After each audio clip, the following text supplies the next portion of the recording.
Hi, everyone. Welcome to Soulprint. Thank you very, very much for being here. And thank you for indulging me with my week off last week. I got some rest. I regrouped a little bit. But you know what? I have to say, following the political energies is exhausting. And I think that every reader out there will agree with me. But you know what? I signed up for this gig. I said I would be there through it all. And here I am. One just quick note, just so you guys know, when I established this channel, I don't know, years ago, I made a decision that I was never going to monetize it. Um, so when those commercials come up, understand I'm not making a cent from it. So you just feel free to click that skip button as fast as you can. I know that there are ways where you can, pay a monthly fee and all of a sudden the commercials all disappear like magic. But in case you're not prepared to do that, just understand watching those commercials does me I receive no benefit from it. Okay. Alrighty. So I'm going to do something a little bit different today, and in fact this week, because I want to do sort of mini readings on key people in the cabinet and a few key people in the Democratic Party. So we're going to look at Attorney General Pam Bondi, State of Secretary Marco Rubio, Secretary of Defense Pete Hegseth, and Secretary of Health and Human Resources Robert F. Kennedy. So let's get cracking. I want to keep this as concise and tight and short as I can. So we're going to take a look at Pam Bondi. It's going to be like 3 cards, and we'll go from there. All right. One more shuffle.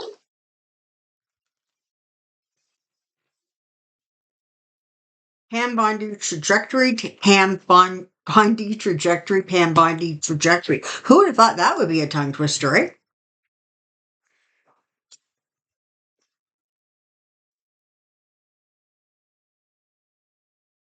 Okay, here are the 3 cards.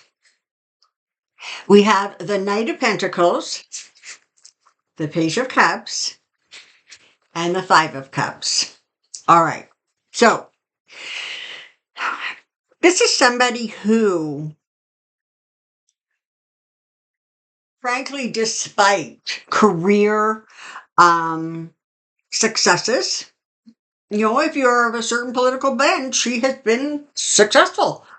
Um, she is going to be 60 in November, which I got to say she's looking pretty good for her age. Just saying.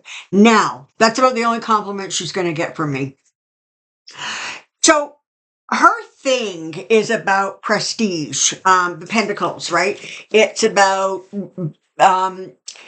like the financial rewards, but it's more than money. It's about status. It is about recognition. And make no mistake, she will do whatever she's basically told to do. She takes her directives straight from Trump. And this is, the fish rots from the head down. Okay, so she listens to him. Whatever makes him happy, whatever he wants her to do, she's like completely on board with that. All right, so she has 2 primary motives that keep her focused in office. One is her own sense of ego, and 2 is her desire to please 45. So this is interesting. Makes me kind of wonder if she might not have a daddy issue or 2. But the reality here is that, like, truly, it feels energetically like she almost doesn't make a decision without thinking about or listening to what he would want. The bottom line, though, is she's not doing very well. I mean, she's got, you know, um, uh, uh, the hugest law enforcement office in the land. And she's failing. She's failing in court. Nothing, she doesn't have the capacity or the wherewithal or the knowledge to actually be able to handle the responsibilities that she's been giving. And you know what? That is going to be something that applies to all the readings today. Ultimately, she is going to be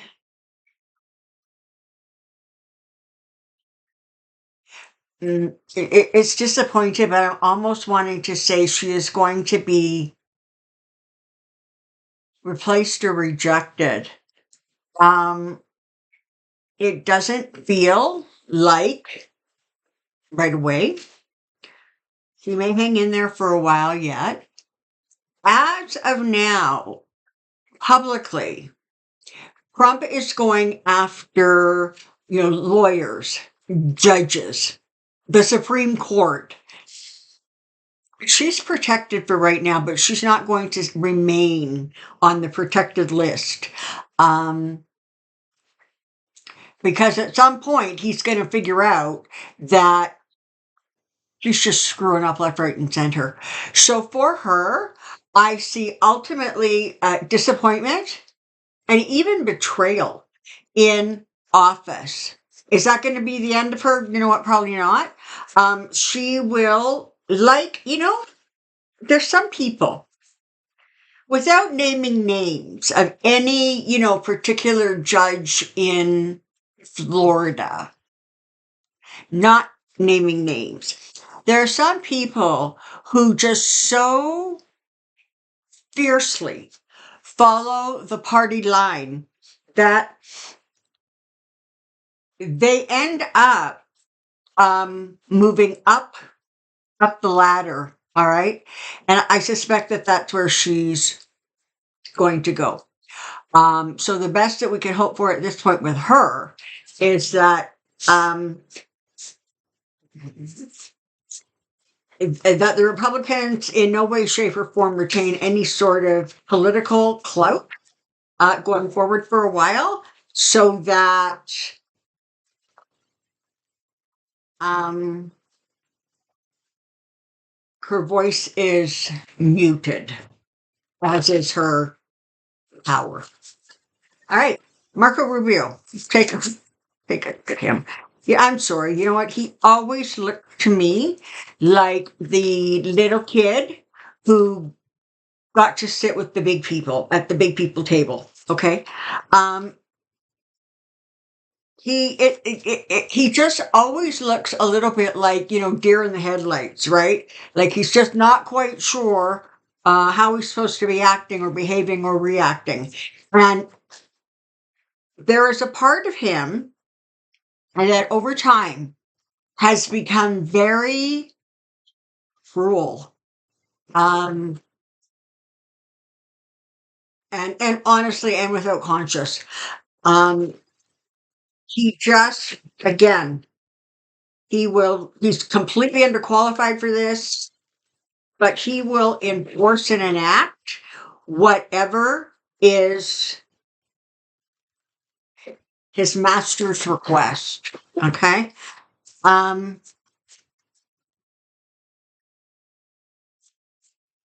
let's see.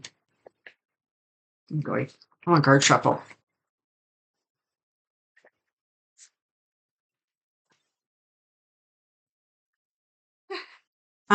Marco Rubio trajectory, Marco Rubio trajectory, Marco Rubio trajectory. Here we go.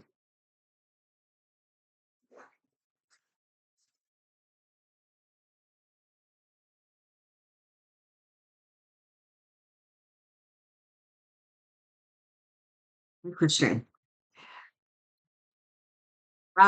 Just so you know, I'm recording this on Sunday. You're going to see this video tomorrow on Monday.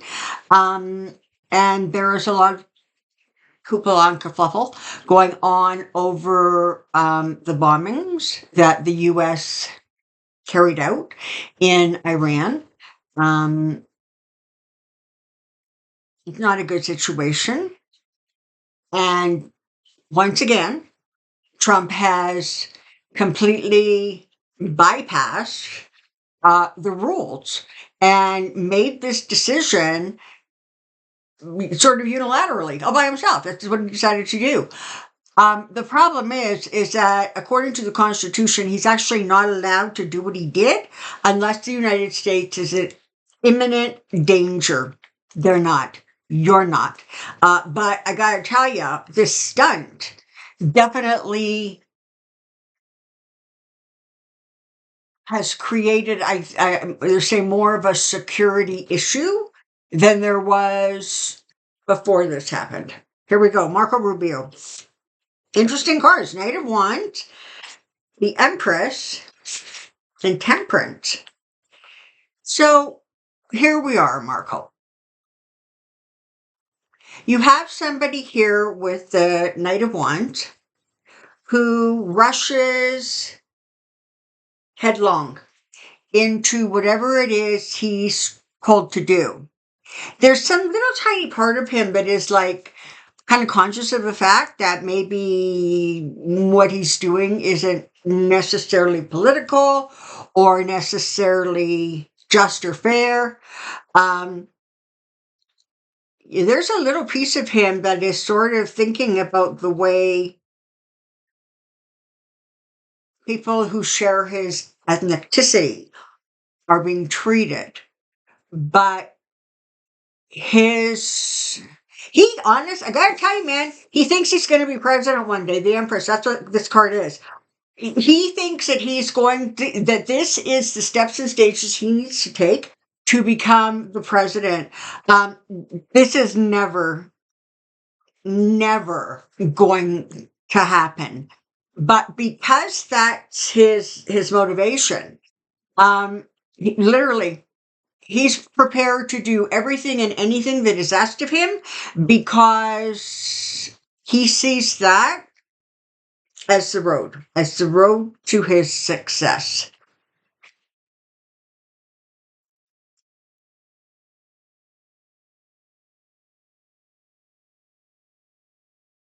As things unfold, as things go forward a little bit, you're going to see him, interestingly, sort of trying to moderate or pull back a little bit. Fear, um,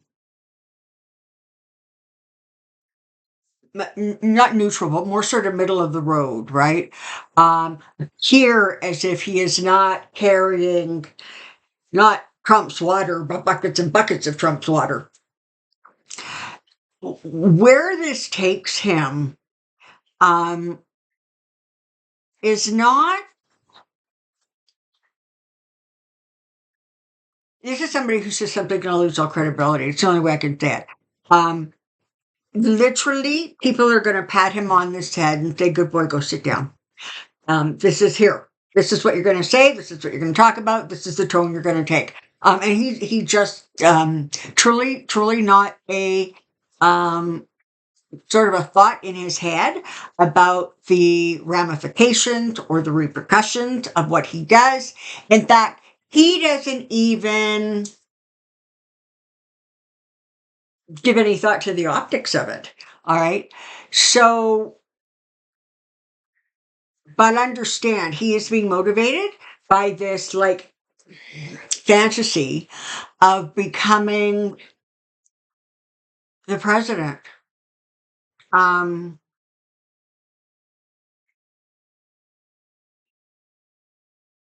yeah. And you know what? It's like he's jumped in with both feet. There isn't a way for him to get out. All right. I guess we're stuck with him as the U.S. president of or Secretary of State for a while. We go. Take a look at. I think we're going to do Robert F. Kennedy next. Take a look at RFK, shall we? Um,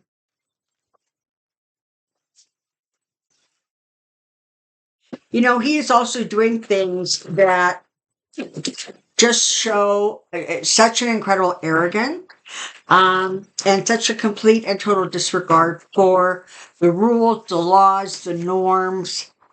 He truly is trying to insert his beliefs and have them dictate um, the decisions or the health of the American people. And listen, we don't need to say he's not qualified. We know he's not qualified. Um, was he like an environmental lawyer or something? He bought his place, right? I mean, think back. He made the offer first to Biden, or maybe it was Kamala. I think it was to Kamala. Um, and then to 45 that, you know what, listen, I will throw my weight and my support behind you. You need to give me a cabinet position. And bingo, bango, you now have Secretary of Health and Human Resources or Human Services. Here we go. Lord.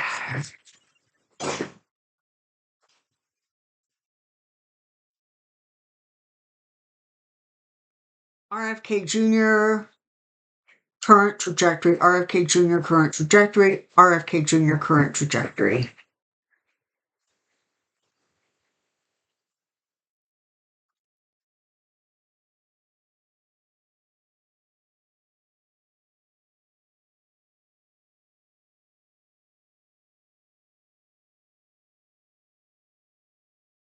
Wheel of Fortune. So he views, make no mistake, he views what he has done as very, very transactional. I had this, you wanted it, you will give me this. And so in some ways, he sort of spoke 45's language, right? 45 gets that whole transactional thing because that's how he completely functions.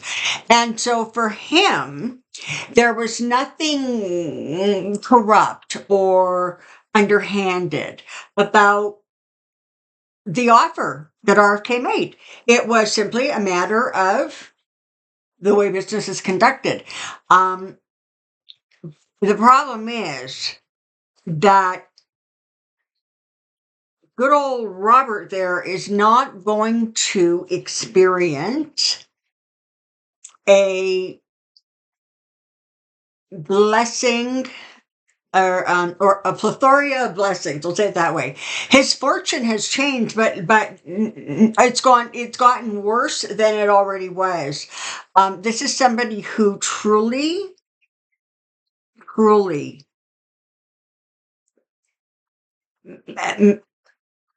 mentally, intellectually, should not be in charge of anything perhaps more complicated than feeding the goldfish. Okay, um, he doesn't know what he's doing, and he doesn't follow the science on anything, and because of that, he is very, very gullible to whatever idea or thought or remedy is floating around. Um,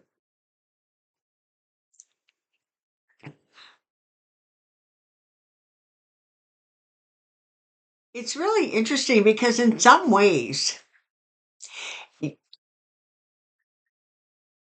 it's almost as if he is, I want to say, destroying um, the medical systems within the country because he's making choices that are so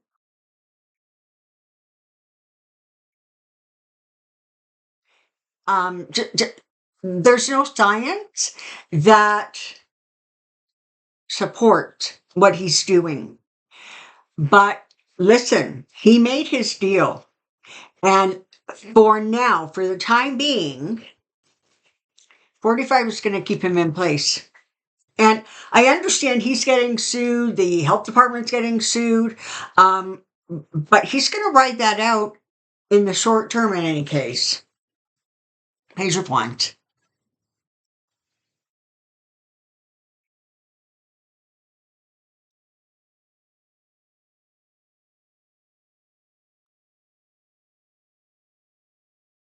there are times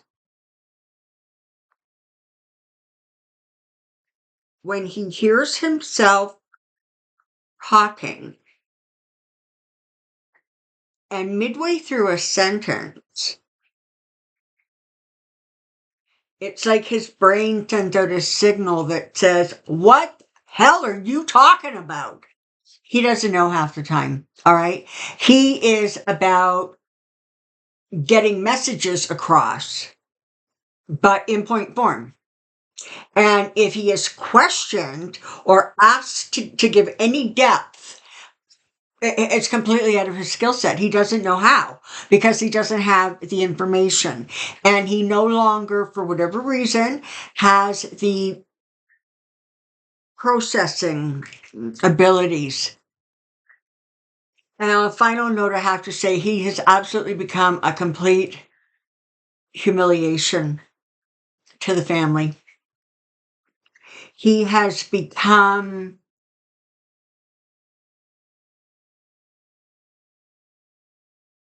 I don't know what's a bigger word than embarrassment. They don't even really want to acknowledge that he shares the same last name. Never mind family ties.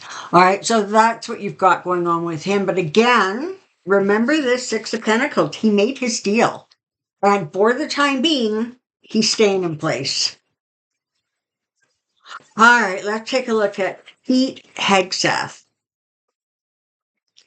So if anybody was consulted or being talked to about the whole strikes on Iran, he would have been it.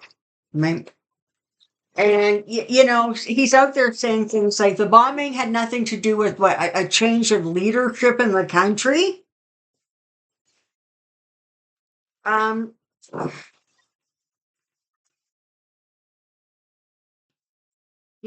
this is the problem. You have people in really, really high positions of power in the United States.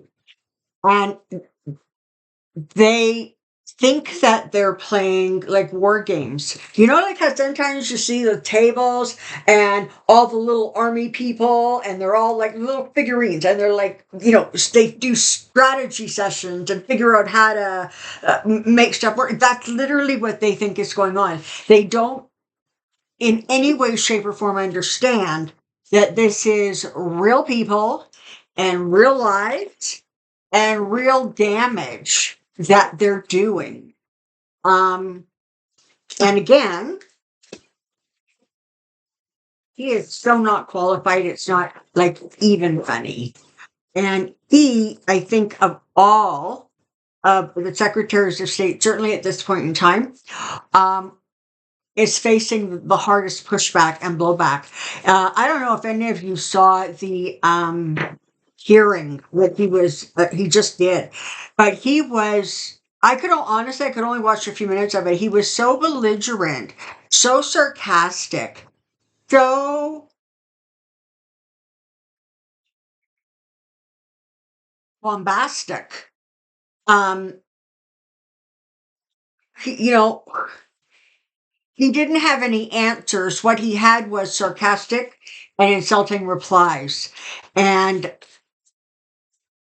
that may play really well in the Oval, because let's face it, what did 45 want from Kavanaugh?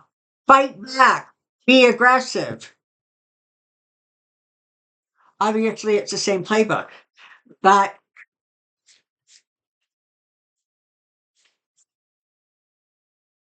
and listen, I got nothing nice to say about Kavanaugh, but at least he had the brains, if you will, or the experience to make it work for him. Not for most of us, but for people out there. Hegseth doesn't have that. And so he just comes across as temperamental and just just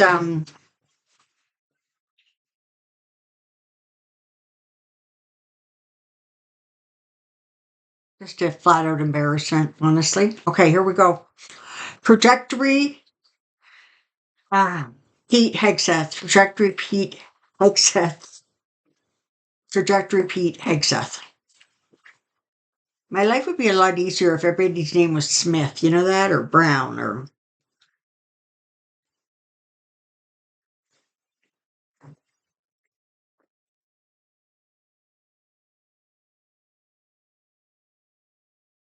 okay. Now I reinserted the card, so if there's a card that comes out twice, it really is the cards. Just saying, because the first card out here is the Wheel of Fortune. Um, he's another one who really believed that his fortunes would be improved. And what he's discovering is it's just one bad luck thing after the next. Listen, Seven of Cups. He is so confused. He doesn't know. Okay. There's all these options in front of him. And it's kind of like, I don't know, it's kind of like what happens to me when I stand in front of a dessert table. My eyes sort of glaze over and I just don't have a clue what I'm supposed to do next because I just want a little of everything. It's the same sort of energy. It's like his eyes glazes over and it's like, eeny, meeny, miny, mo. It's, what Trump tells him to do is what he does. And when he has to fine it down, when he has to deal with the details, not a clue. Absolutely not a clue. And listening, referring to him as Major Hegseth, I don't think wins any confidence in the vast majority of people, and that includes Republicans. All right, he frightens them because he is in many ways a wild card. And because he is so completely devoted, good word, devoted to 45, he does what he's told to do. Um, without question. Listen, there's a lot more going on with him behind the scenes than we know about or that we realize. Um, I also have to say, and I don't normally see this card this way, but it feels like there really is some mental instability going on. And I have to say, it feels like it is created by um, like extreme stress. He he doesn't have good coping skills or good coping mechanisms. Um,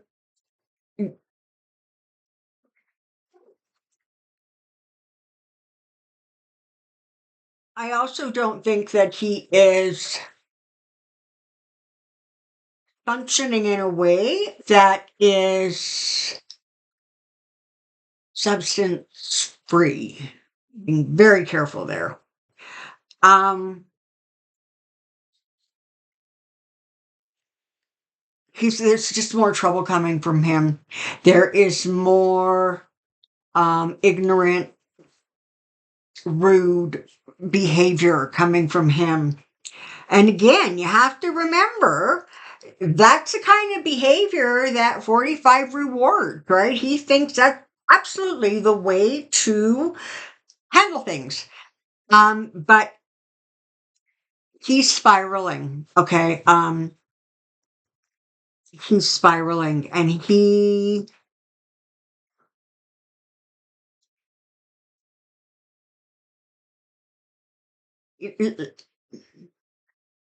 I wouldn't be surprised if sort of maybe throughout the summer at some point, um,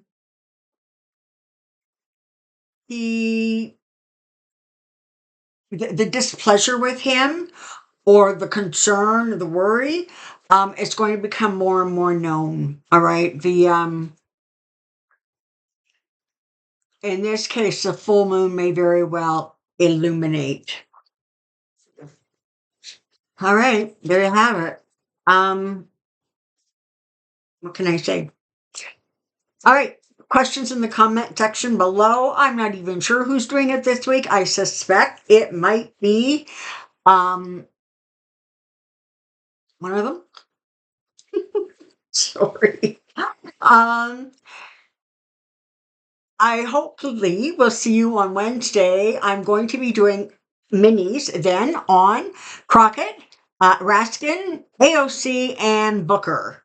So I hope to see you there. Thank you very, very much for being here today and spending some time with me. Until next time, take care and be well. Bye for now.